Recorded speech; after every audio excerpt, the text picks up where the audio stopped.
Morning, Rob. Hey, Steve, how you doing? Not bad, and you? All right. Just the three of us so far, huh? Yeah, unusual at 8:28.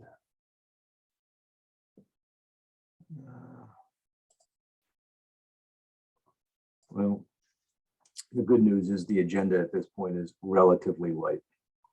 Yeah, it is.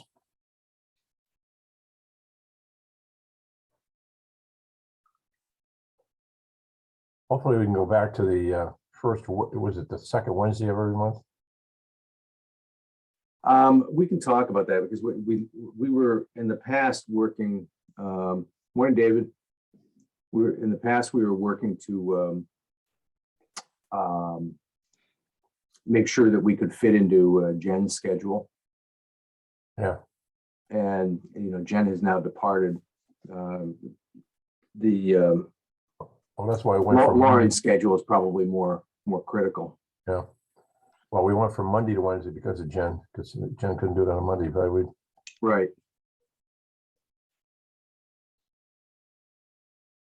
Yeah, I would be very much in favor of doing a beginning or end of the week for this. Morning, Lauren. Good morning, everyone. Hi, Lauren.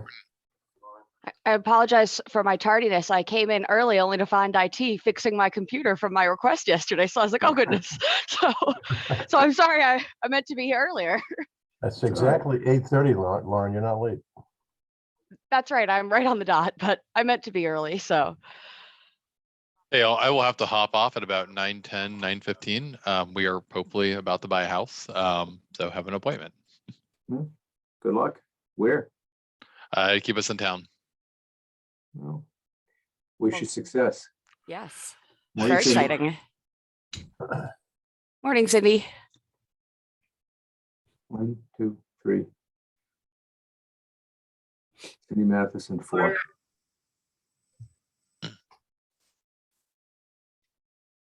Hi, Cindy. How are you? Good, thanks. Ms. Matheson, you are on mute. There you go. I'm up. You're up and running. Okay. It's 8:30. It's actually 8:31. We've got a quorum. I believe we're expecting others, but if everybody's okay with it, let's get started with the quorum we have. This is the Wednesday, January 19th, 2022 Cohasset Affordable Housing Trust meeting, first meeting of 2022. We are meeting via Zoom, and I would like to call the meeting to order with a roll call of members present. So, starting with Cindy Matheson. Cindy Matheson, present. David Pfeiffer. David Pfeiffer, present. Rob Henry. Rob Henry here. And Steve Gomer, present as well. All right, so as I noted, we do have a quorum. And we are now joined by Tom Mead, and as soon as he jumps on the line here. Morning, Tom. Tom, is your audio up? Yeah, I got you guys now. Can you hear me? Oh, okay, yep, you're good. Tom, we're just calling the meeting to order. Would you mind announcing your presence? Tom Mead, present. Sorry I'm late. Okay, so that brings 5 members to the January 22 meeting. Our agenda is relatively compact this morning with one item outside of that, and that's new business goals for 22. I suspect we'll get to that fairly quickly. We're going to kick off the meeting with an update from Rob at Affordable Housing Steering Committee. So Rob Jeffers, if you're ready to go, love to hear from you.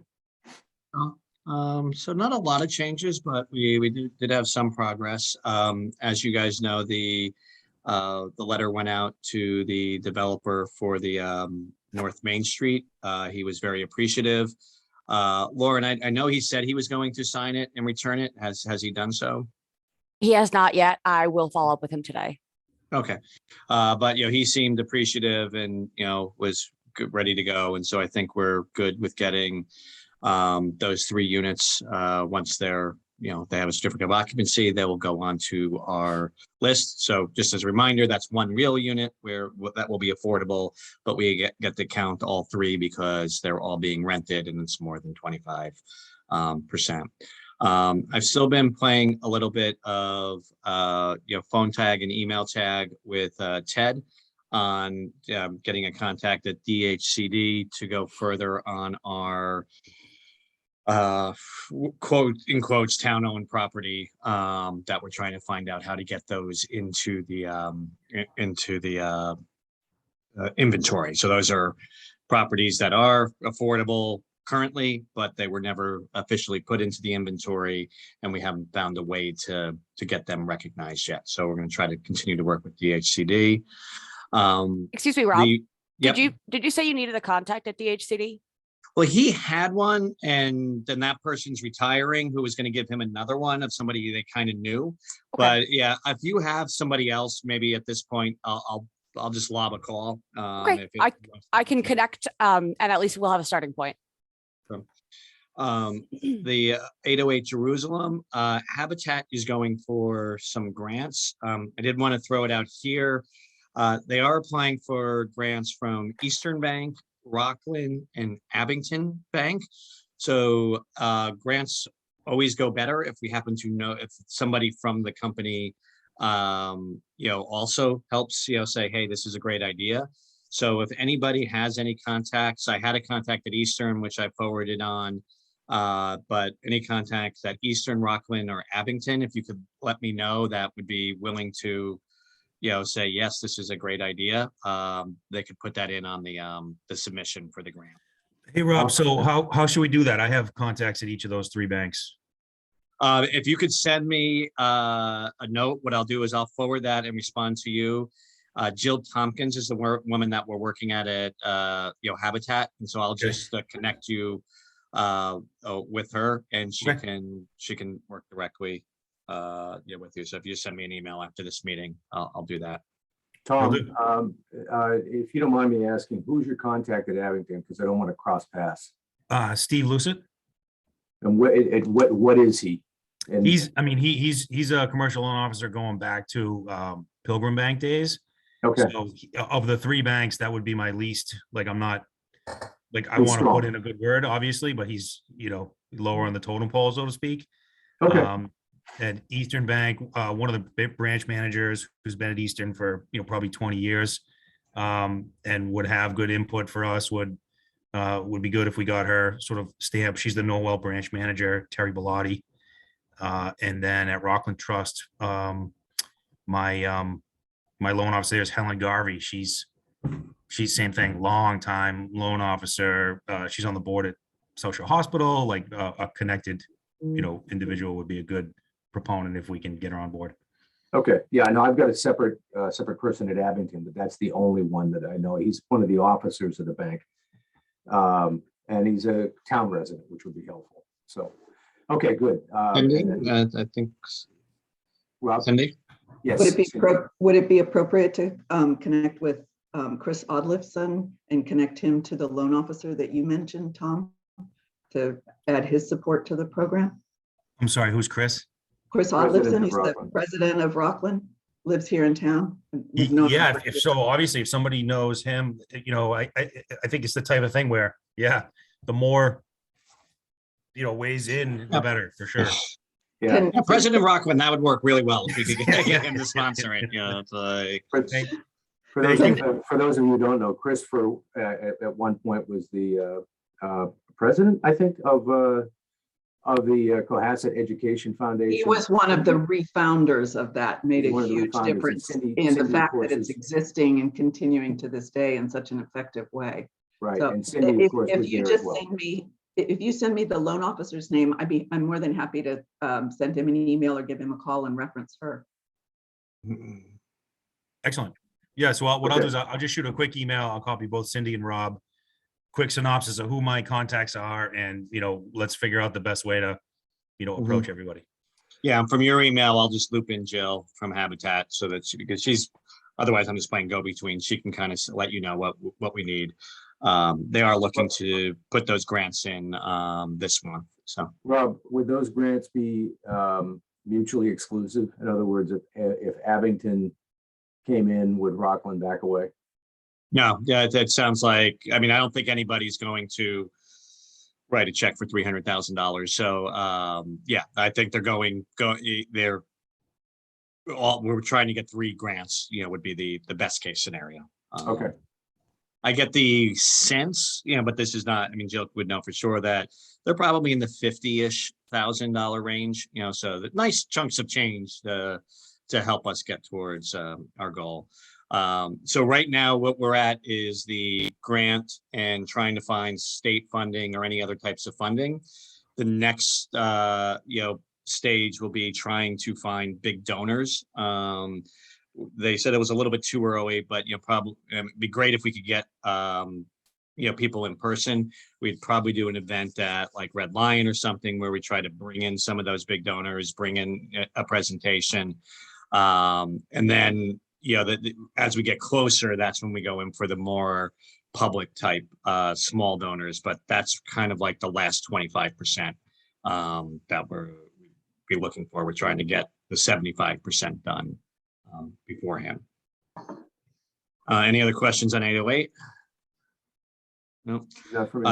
Other projects, I think the Stop and Shop that's more of like wait and see. There's not really much for us to do on that. I know there's talks of Pleasant Street, but that's, I think, a longer term situation. And then I think you guys have the town-owned property on your plate as to decide what to do with those. I think you were considering putting something in the warrant to move those to the trust. Yeah, to that end, let me give you as much of an update as we have. I believe we're tentatively scheduled to be in front of the select board on the 1st, is it, Lauren, of February? It is February 1st. Okay. And for that presentation to the select board, and I say presentation because effectively what you're trying to do is outline the basis and the rationale behind the warrant article, eventually to gain the select board's support. It would be ideal to gain the support of the select board, the advisory committee, and capital budget, given that land is a capital asset of the town, that they'll be part of that consideration. What I would prefer is to be able to take the select board through the gestation of the concept. So Rob, that would effectively mean, 3 paragraphs from you representing the steering committee as to why review of town-owned property, how you got to the original parcels that you presented to the select board, which I believe were, you really zoomed in on 4. And then Tom, if you'd be available, because you were critical of the review of those 4 parcels, why the 2 that we focused in on. Mhm. Okay, those 2 will be the basis for a proposed article in the warrant. Remember, it's important to get the selectmen's support, because without it, there is no warrant article, right? So there's nothing for the town to vote upon. So you do need the support of the selectmen in order to make this happen. And what I'm trying to represent to them is that this is a very thoughtful process that created our proposal, and the basis of it would likely propel us forward by giving us developable land and or a cash infusion. Okay. Yeah, so what I can do is. Hold on, we sorry. got a comment from Lauren. Rob. I just wanted to add that I had done some data collection on some of the parcels that the Affordable Housing Steering Committee had been looking at. So I can pull those documents out as some of the background information as to how they got to the two that are now in the request. That'd be helpful, yeah. I mean, you go before the select board, you can't kill them with detail because frankly, they can't absorb it.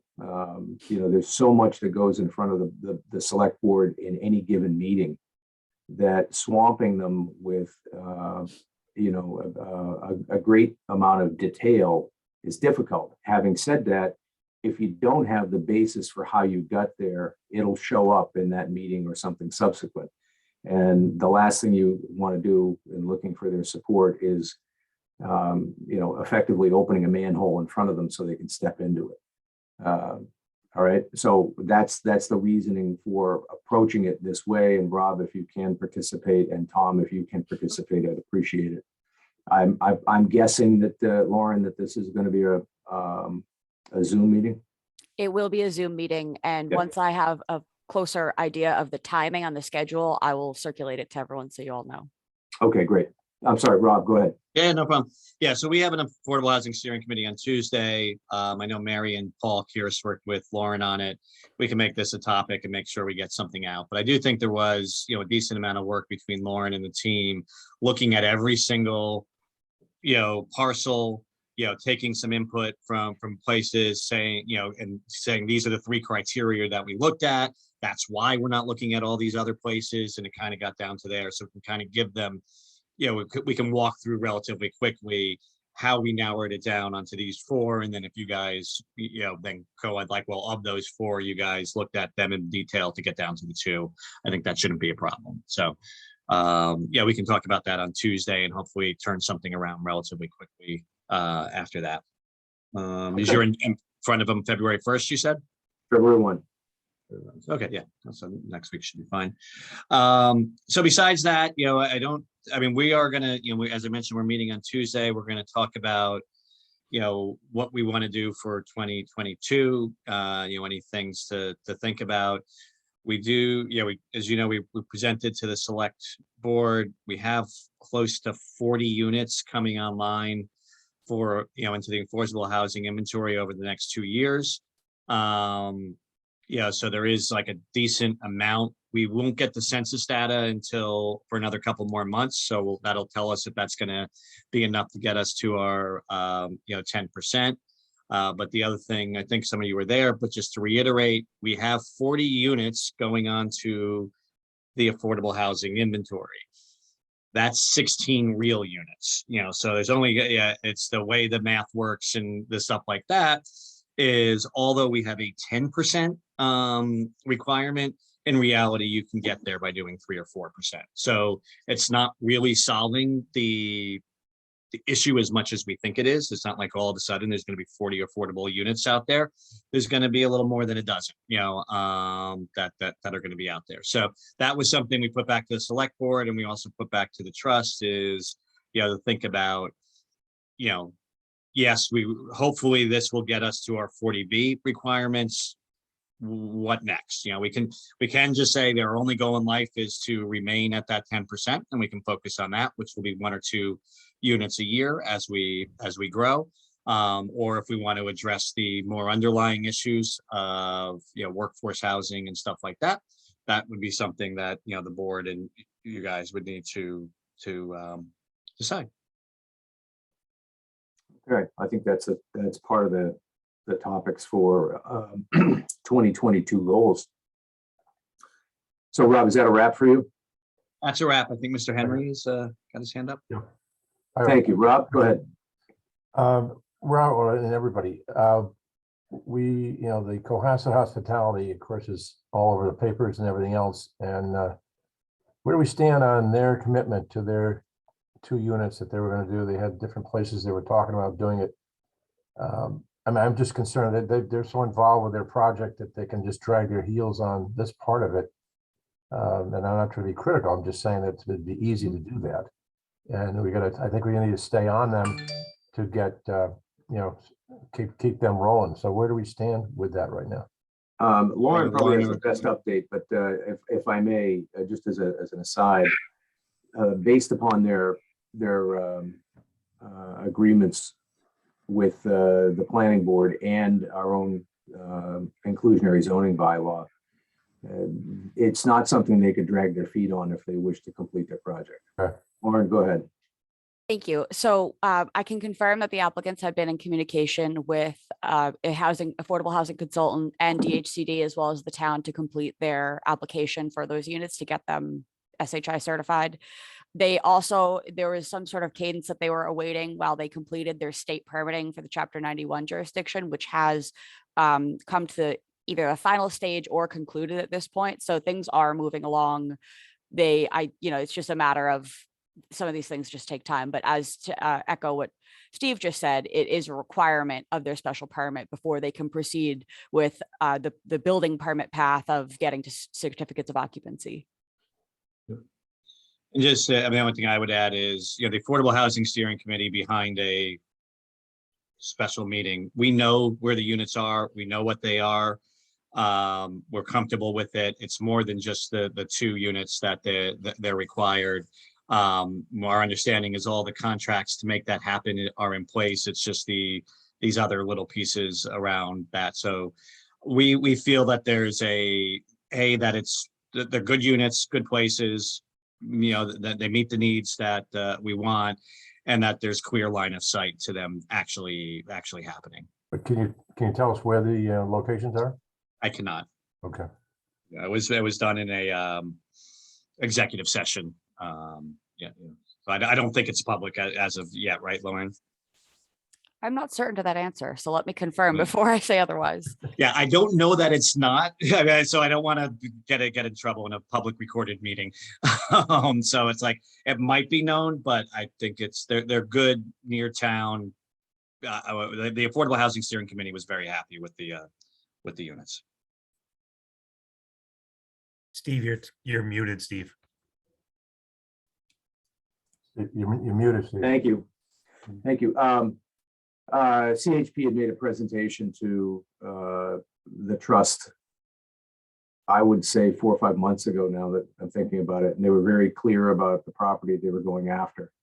They identified it in an executive session with us. Do you possess any information that would indicate that subject property has changed, or is it still no, Lauren? Okay, all right, good, fair enough.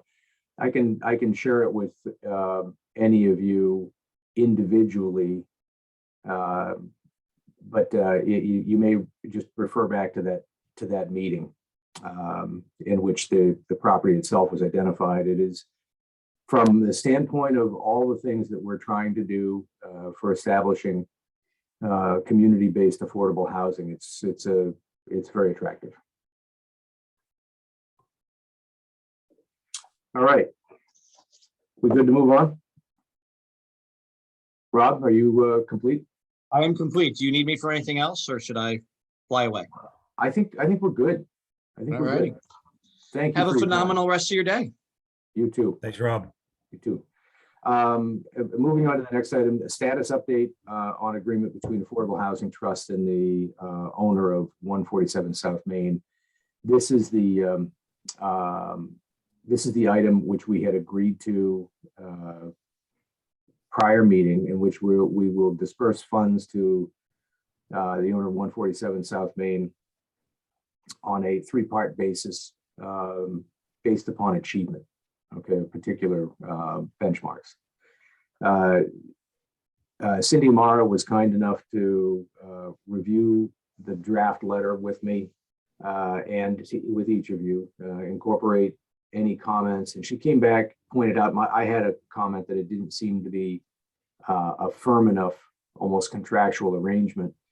And Cindy pointed out the tone in this case would be particularly important, because the owner of that property is under no obligation whatsoever to work with us, and has done so of his own accord. So rather than try and tie his hands with what would end up looking like a very formalized contract, might be better to keep it looking like a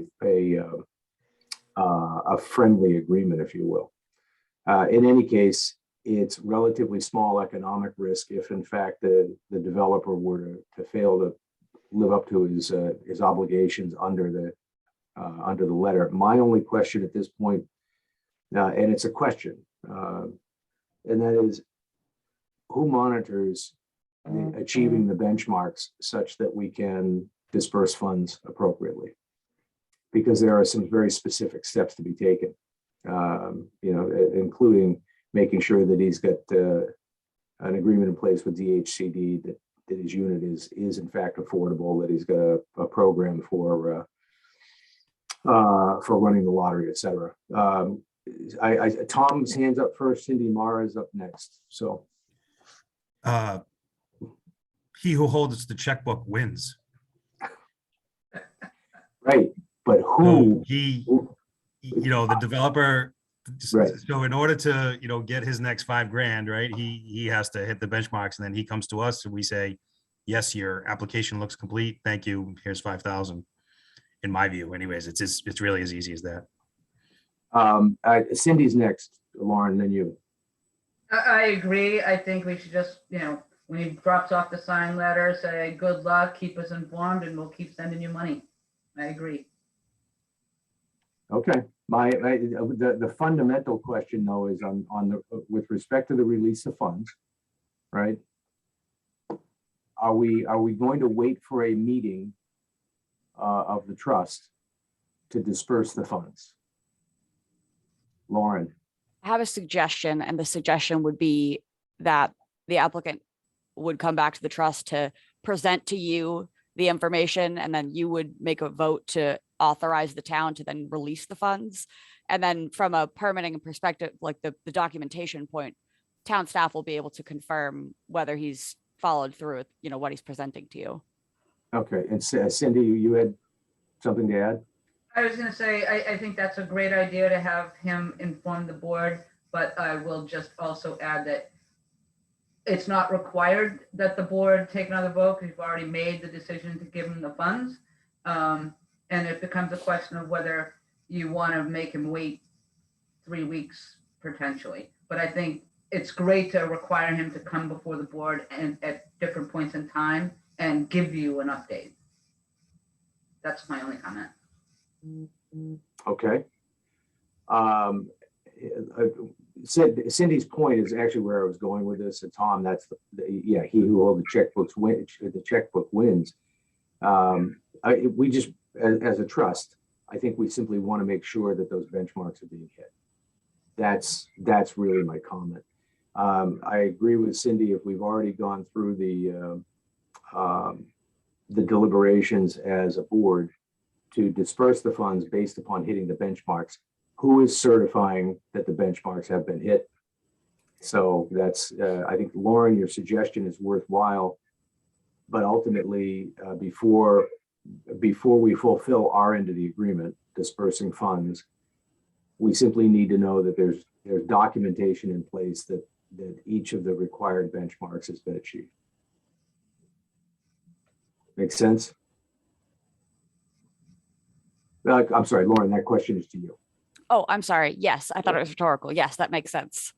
Okay, so yes, I agree that if we can invite the Mr. Shivo to drop into a meeting as he approaches benchmarks or has achieved them, we'd love to see that. But ultimately, I guess what I'm asking is, can we depend upon the town, which eventually means you and the staff, or I should say maybe you and Cindy, to cross-check to make sure that those benchmarks have been achieved before we release funds? Yes. And Tom? Yeah, I mean, I would suggest that they're not complicated benchmarks. So I think we should, as a trust, stay out of it from the standpoint of let's not bind this up with additional votes required. We did all that. We structured a 3-payment system with straightforward benchmarks. Town staff are the ones that will be, following the project anyways, through the permitting process and everything else. So in my view, my personal view is that it would be great if we saw Mr. Schiavo, as you guys are suggesting, for an occasional update, but but I don't think there's additional action required by us. We committed the $15,000, and from here it would be, essentially Lauren saying, yes, the application is in, and then I think the final one is occupancy certificates. There's nothing for us really to verify, in my personal view.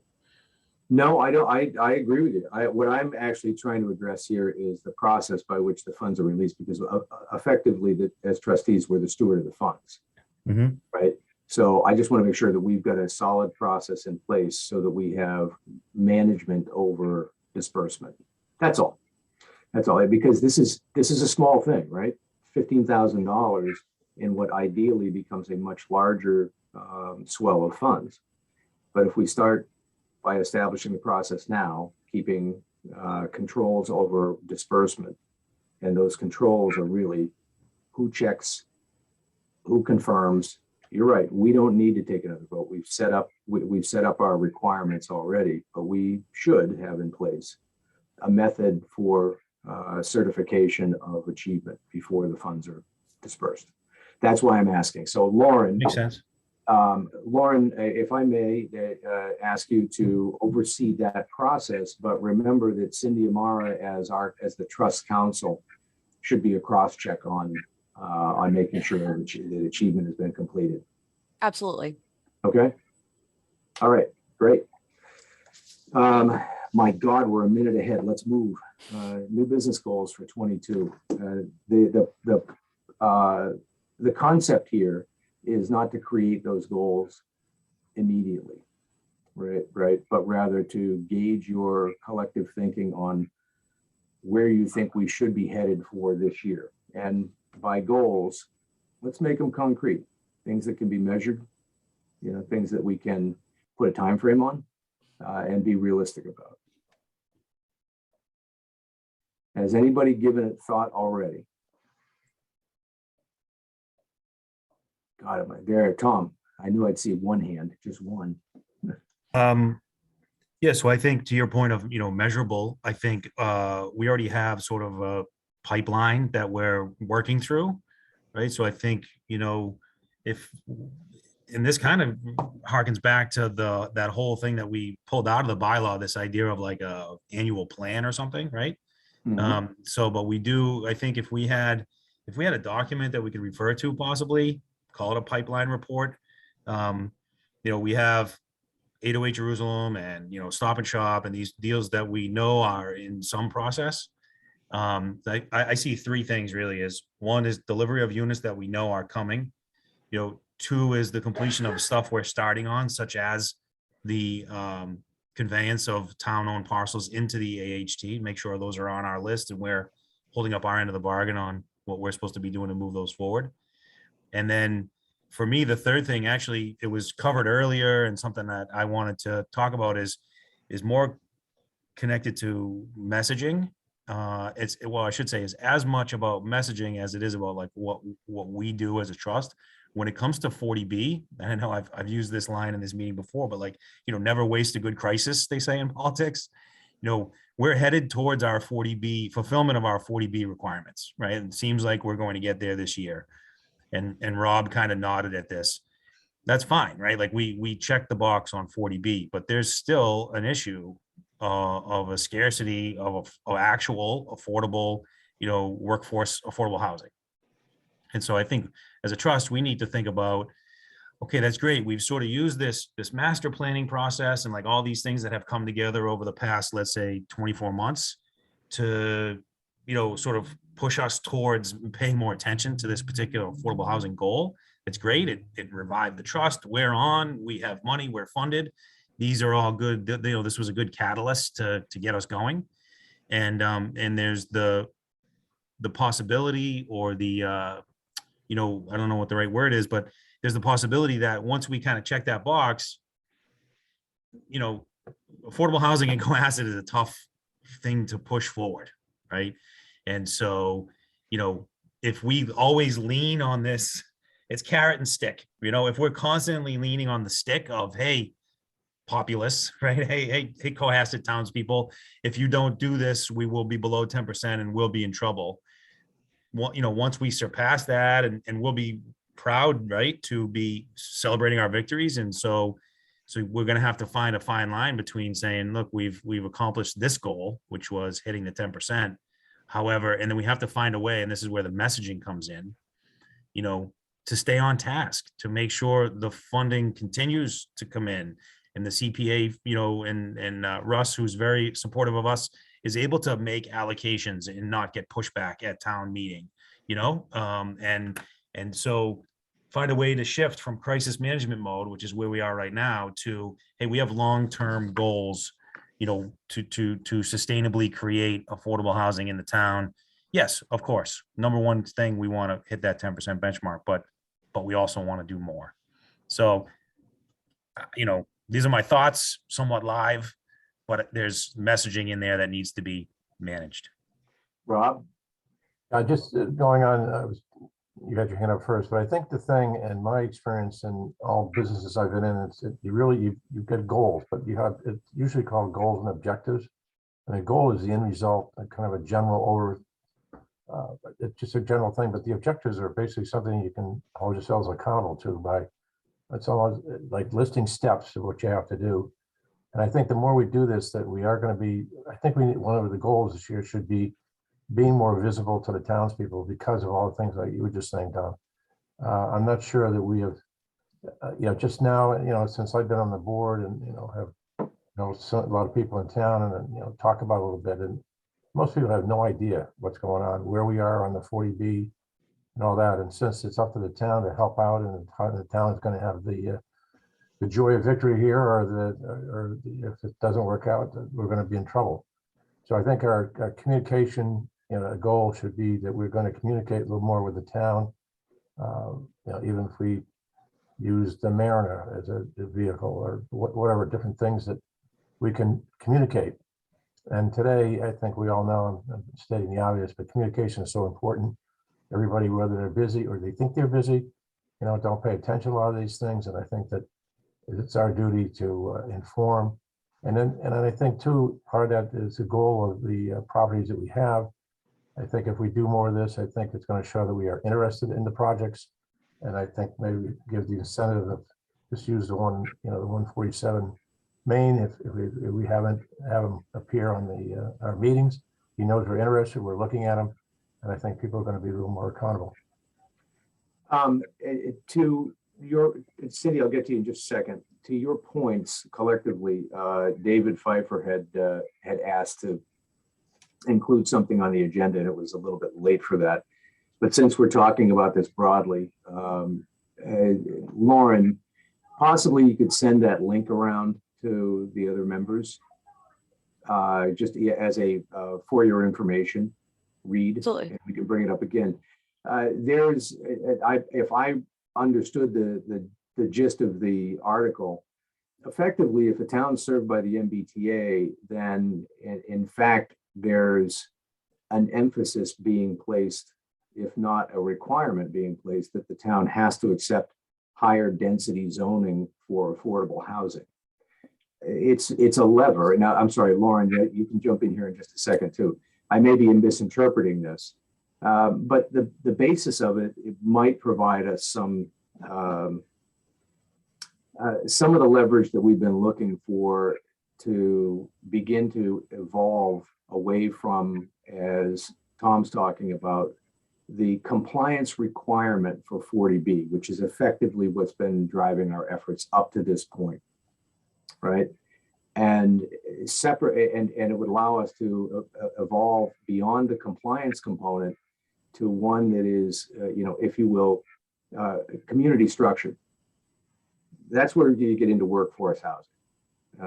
And anybody who doesn't understand that term, think about it from this perspective. Imagine being a policeman and an administrator at town hall in the community of Cohasset. What's the likelihood with your income below, you know, slightly below $200,000, which is not a bad income, right? But it's slightly below 200,000 joint, that you can go find a place to live in the town of Cohasset at this point and establish yourself. What's that likelihood? It's about that big, unless you've got an uncle. because there's not much available. As a matter of fact, there's very little available. And what's there is at a premium price, probably at that level of income beyond your means. Is it outside of the realm of possibility that we might want to think about that? Because frankly, what makes a community of this size includes the policeman or the policewoman who knows the families throughout town, who understands, what troubles one particular young person has had with respect to substance abuse, right? And can approach it rather than as a hard ass cop from someone who has a little bit more of an empathetic understanding of the circumstances. How about the teacher who goes to the mat as part of the teachers union for pay raises, time away, remote learning, et cetera, because that's what the teacher hears from the union. And after all, at 35 years old, that teacher is going to follow what the union says, because what the hell? That teacher doesn't live in Cohasset. That teacher lives in Abington and commutes. But if the teacher lives in Cohasset and runs into someone on a regular basis at Stop and Shop or the bookstore or at Seabird, they might have a different approach and a different understanding as to what's necessary in the schools, and their presence, along with compatriots, begins to make a big difference. And all of a sudden, your community looks different and feels different. It's no longer one of just pure exclusivity. It actually feels much more like a community. So those are some of the things that you might want to you might want to think about long term as goals. And are they goals? Should they be goals, or should we be compliance oriented? And so there, I just bring that up. Now, Cindy, you had a question or a comment, and I'm sorry I put you on hold. That's okay. If I can remember, going back to what Tom was saying about messaging, I think it's important that you take every opportunity that comes your way to message. For example, the town meeting warrant articles, you should craft your presentation and your materials to the board with the goal in mind, if that's what your goal is, that this is a community thing. Here's all the reasons other than just simple number compliance, that this is really a good idea, and how you're contributing and supporting in getting these properties helps the greater community. And then you build your support that way. And then when you make your presentation at town meeting, you can have all sorts of fun graphics and whatnot. That's just one example that jumps to mind. Just use every opportunity to get support and extend your message. Right. And by the way, we talk about workforce housing. There can be priorities put upon it, but there's workforce housing. There's senior housing needs. There are veterans housing needs, all of which are extraordinarily important. You don't think much of them, but I actually knew a family lived not far from you, Cindy, across the road from you on Sawyer Street. They owned a beautiful little home. They got older, up into their 80s. They owned, I want to say they were on an acre and a half at that point. And they got to the point where, frankly, although they owned the home and all the property, they were on a fixed income, and eventually the taxes themselves became so onerous that they had to sell. And the proceeds from that sale were what were to support them later on. But they also had to leave Cohasset because there was no other place for them. And you look at that and say, well, wait a minute. I mean, is that the way that we want to support our community? What if we had some place where they could go to, right? What if, and I don't have those answers. I'm simply asking the question as a way of prodding each of you to think about it and how that would fit into longer term goals. Okay, David has to drop. He hit his 910 wall. Okay, so give that some thought. But I do have some very specific, Rob, to your point, objectives in mind for 22, and I'd like to plan on firming these up by our next meeting for sure. And those objectives include breaking ground on 808. All right, that may be a heavy lift, but that was the target that was put forward to us by Habitat. And I'd like to make sure that that happens. They may not have it constructed, but breaking ground, right? It's a show of progress. I'd like to do whatever we can. I'd love for the board to do whatever it can to at least have the first and possibly second payment out to 147 South Main's developer. Now, mind you, there's not much we can do to control the progress there, but you get the idea. We'd like to do that. I'd like to lend our credibility, however we might be able to move along the CHP piece toward them executing their affordable housing commitment. Right? Those are specific objectives. Now, the last two are out of our control. One that we actually have a great deal of influence over. I think it should be an objective of the trust to be able to present the opportunity to town meeting and convince town meeting that it's wise to transfer 2 parcels to the trust. That's about as far ahead as I can see. I think, again, just to add to what we were all saying, that I think that a huge objective and goal and objective is to communicate to the town, because keep in mind, we've only been in existence for what now 2 years, and there wasn't anything like that. So that's why I think people are just naive to what's going on. I mean, yeah, okay, we've heard the term affordable housing trust, but I guarantee you, people don't know what's going on. And I think it's just that now we've made so much progress in the last year, particularly, and have these opportunities. I think it's just that it's just good, I use the term PR to inform everybody in town, since we're going to be asking for their support, that they know what's going on. No, Rob, I just walked through that punch list of objectives and completely left that out. Agreed. Bear with me for a second. Cindy had her hand up as well. Cindy Matheson. I'm just going to reaffirm what Rob had said, and I think you as well, Steve, and the idea of taking every opportunity to get the message across. Is there a CPC meeting coming up that we're going to be requesting funds for as well? Is that our even quicker opportunity to talk about what we're hoping to achieve this year and get the message out, start educating from there? There will be. We don't have one arranged at the moment, but I can contact Russ and get on the agenda. Russ is still the chair, right? Mhm. That's correct. Yes. Yeah, okay. We will, but I think we need from the standpoint of communication, I think we need a more coordinated effort. We're not going to solve it today, but I do believe we need a more coordinated effort. And by coordinated, I'm thinking of, unfortunately, the Mariner is, for all intents and purposes, gone. So I know there's an attempt at to establish another local news sheet. I don't know how successful that is. We've got, there's 143, of course, there's the town's Facebook page, website, etc. Ultimately, though, I think, we may need something a little bit more, I don't know, personal and robust. Yeah. Is there anything to do in not my expertise, but social media? Well, I think there's some more modern techniques to communicate.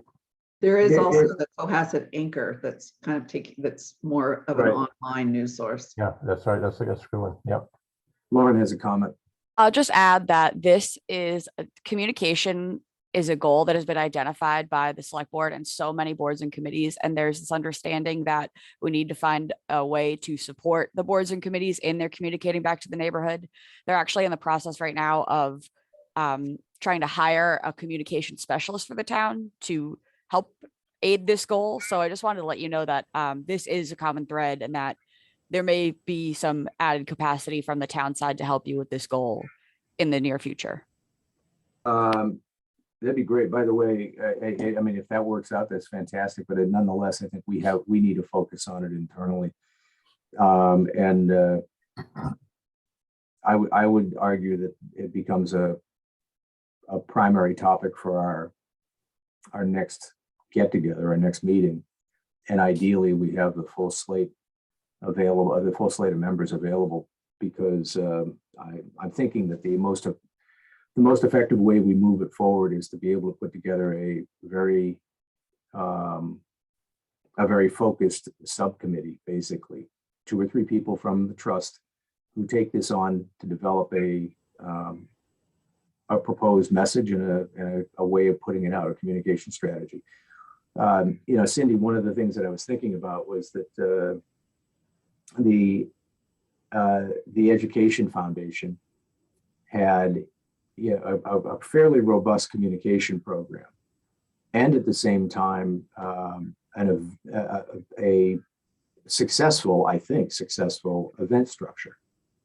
Now, mind you, that was a program that required annual cash flows to keep the current mission and the long-term funding at a level that was effective for its goals. Well, we're not all that different. Although we may not be out communicating with people necessarily to ask for or solicit direct donations, there is a project coming up that will engage that. But if we're trying to get our message out, we're trying to talk to people one-on-one, especially with influencers, we can use social media. Tell me which of us, who amongst us has the greatest number of followers in anything? It's not me. And it's, I don't suspect that any one of us has the immediate lever. And Lauren's thought is an important one, but that person's not here yet. And even if they do, they're going to take a few months to get their feet on the ground. So we may want to start thinking about how we're going to push this forward on our own. If I have to dress you all up in tux and tails and hold an event, maybe that's something to be considered. So let's make sure that this is primary on on our next agenda, and see if we can't address that right away. But like I said, from the standpoint of that next agenda, I want to walk away with specific and concrete, Rob, to your point, objectives for 22 and an establishment of goals. I think it's worthy to make sure that we have the conversation surrounding a migration of our mission, if it's appropriate and suitable. And if so, how do we go about it? And the migration I'm talking about is the one that Tom defined, right? Are we migrating from compliance to community orientation? And if so, how do we do it? Okay, and by the way, that ties, I'm certain that ties very, very tightly with a strong communication program, because otherwise people will be thoroughly confused. Those people who know about us will be thoroughly confused as to what we're up to. Okay. I'm gonna ask it to move this along. It had arisen, Lauren, just prior to you getting on, that there's a desire to re-examine the meeting dates.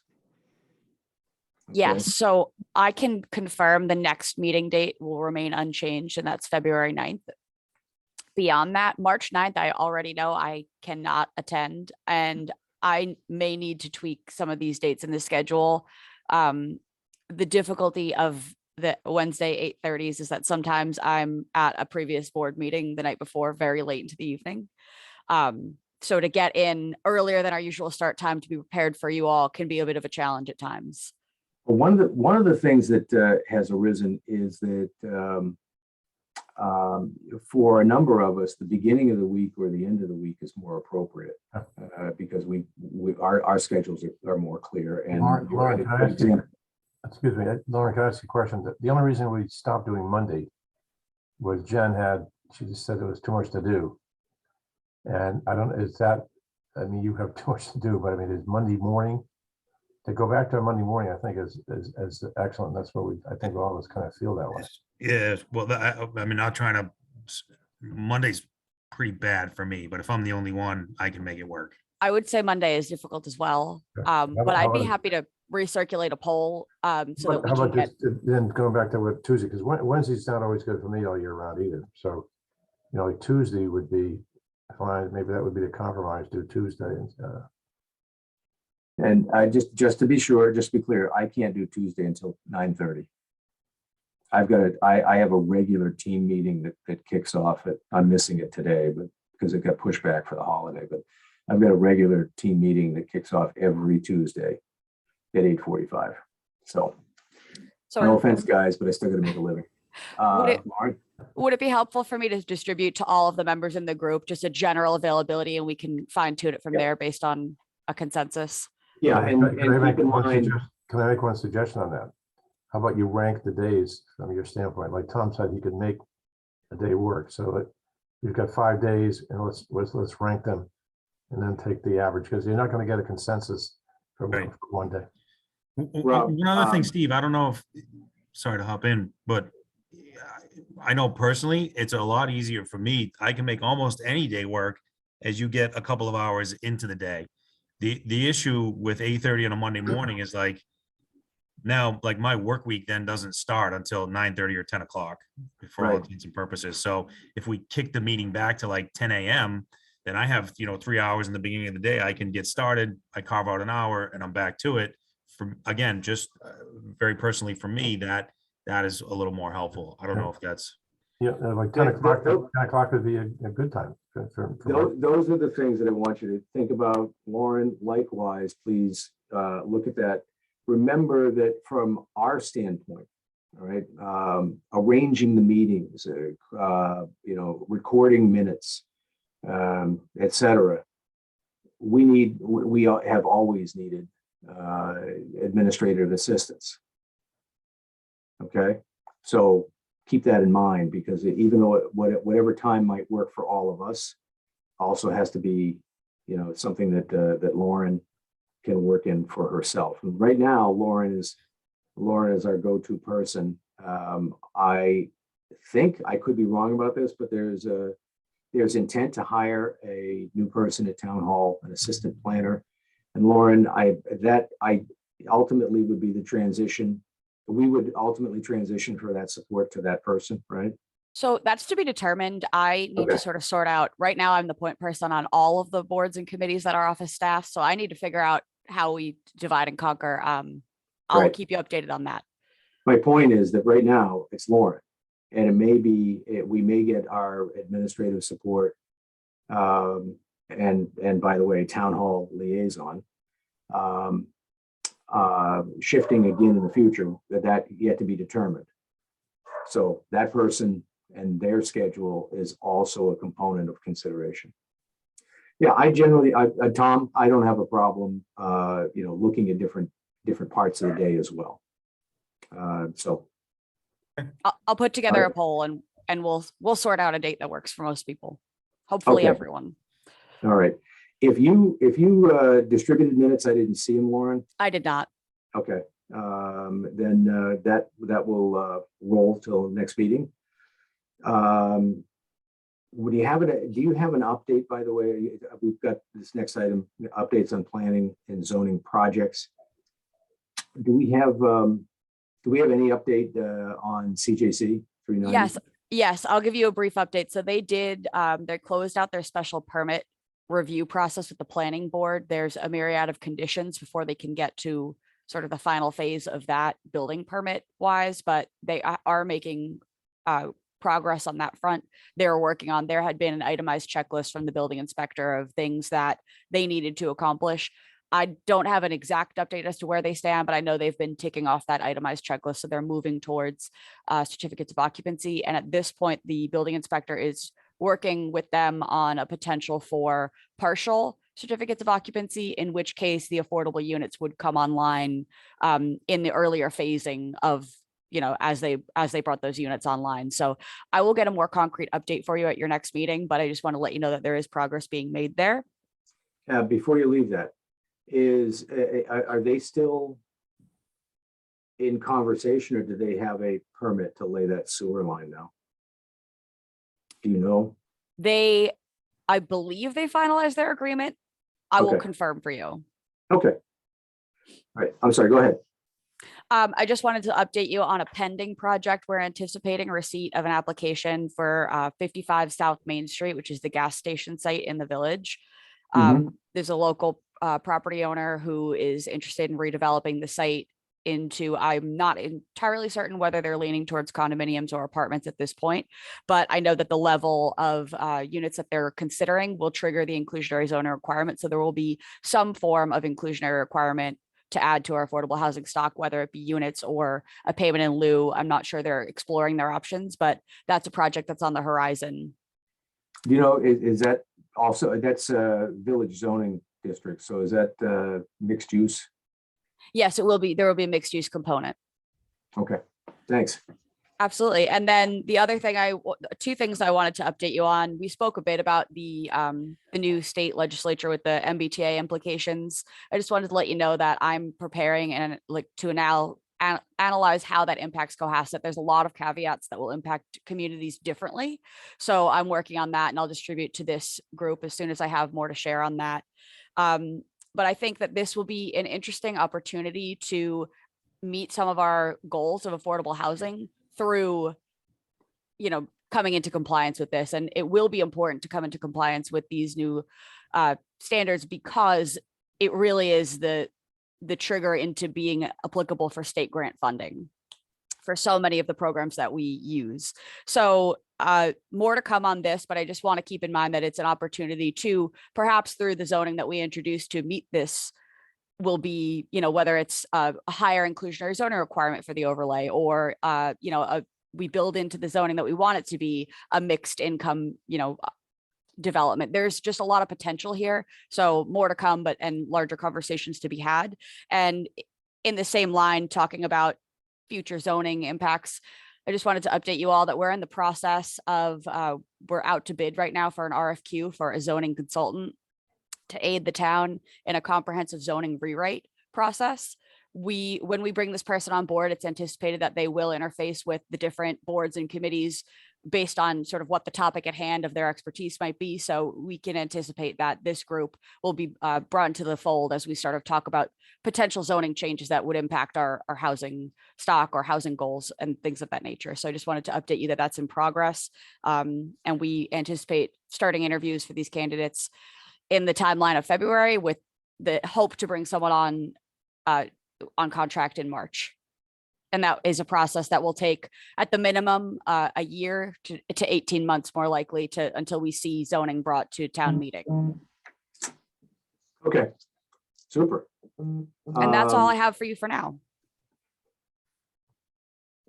Well, actually, that's not bad. Thank you. Do we have anything on finances? I don't have any updates. Okay. Any comments from the members still present? Oh, very, very quickly, I got a side text from Ted Carr. Obviously, he was not able to be here this morning, but it is on his radar that a draft of a letter, and then to DHCD, to advocate to start the process to get those units counted. So he said he'd be in touch. I'll shoot him a text back to let him know that, Rob and Lauren were gonna, kind of press forward on that, and I'll just make sure to let him know that he can be directly in touch with them, if that makes sense for everybody. Great. Yep. Okay. Thank you. Anything else? I don't have any topics because we've already covered the one that I thought would arise. So as a result, it's 9:31. I'm 1 minute over. I just want to record that for the minutes. If we have nothing else, then I'll ask for a motion to adjourn. Make the motion. Second. All right, motion second by roll. Tom? Tom, aye. Yep. Cindy Matheson? Steve Matheson, aye. Rob Henry? Rob Henry, aye. And Steve Gomer, aye. Thank you, Lauren. Thank you, Cindy Mara. Much appreciated. And Lauren, I'll follow up with you on any open items that we have to accomplish before, well, actually, now that I think about it, before we get started with the selectmen. Same thing with you, Tom. You and I can connect with Rob. Yep, Okay, will do. all right.